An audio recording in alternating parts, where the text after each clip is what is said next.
Reiz bija divi brāļi, kuru tēvam piederēja diezgan liela saimniecība. Un tad, kad tēvs kļuva vecs, viņš saicināja savus dēlus un sacīja, ka mani spēki, mīļie dēli, ir izsīkuši. Es vairs nevaru vadīt saimniecību, tādēļ es sadalīšu to uz pusēm un došu katram pa savai daļai. Es zinu, ka jūs esat strādīgi, jūs esat brālīgi, un tā arī tēvs sadalīja šo saimniecību uz divām daļām.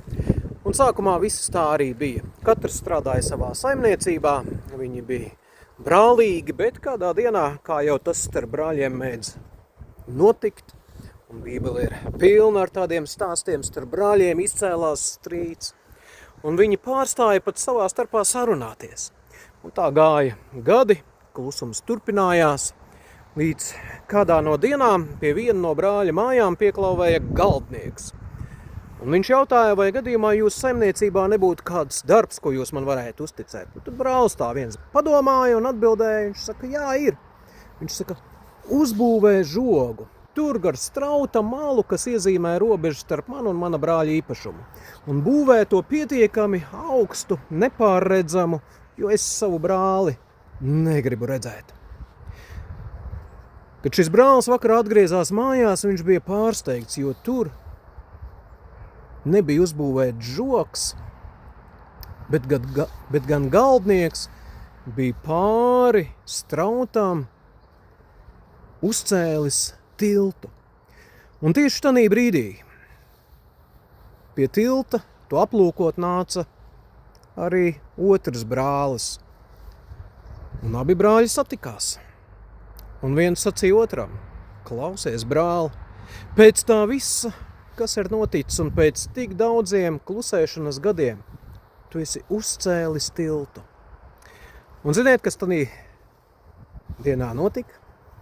Šajā stāstā notika tas, kas starp brāļiem notika izlīgums. Brāļi atkal kļuva par brāļiem. Un redziet, tas jau nav stāsts par tiem diviem brāļiem toreiz tur un tad.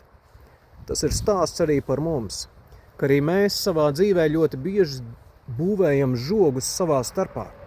Mēs pārtraucam sarunāties kā brālis ar brāli, kā cilvēks ar cilvēku, kā līdzvērtīgs ar līdzvērtīgu. Mēs negribam redzēt viens otru. Un tad nāk Kristus, galdnieka dēls, namdaris. Un viņš nav nācis celt žogus, bet viņš ir nācis pārmest tiltus. Tiltus, mīļie draugi, kas atkal savieno cilvēku ar cilvēku. Un ne tikai cilvēku ar cilvēku, bet kas savieno cilvēku ar Dievu. Sens stāsts, bet šodien es to atkal atcerējos, un joprojām tas aizkustina manu sirdi. Es ceru, ka arī mazlietiņ tavējo. Lai jauka diena, tik vienkārši.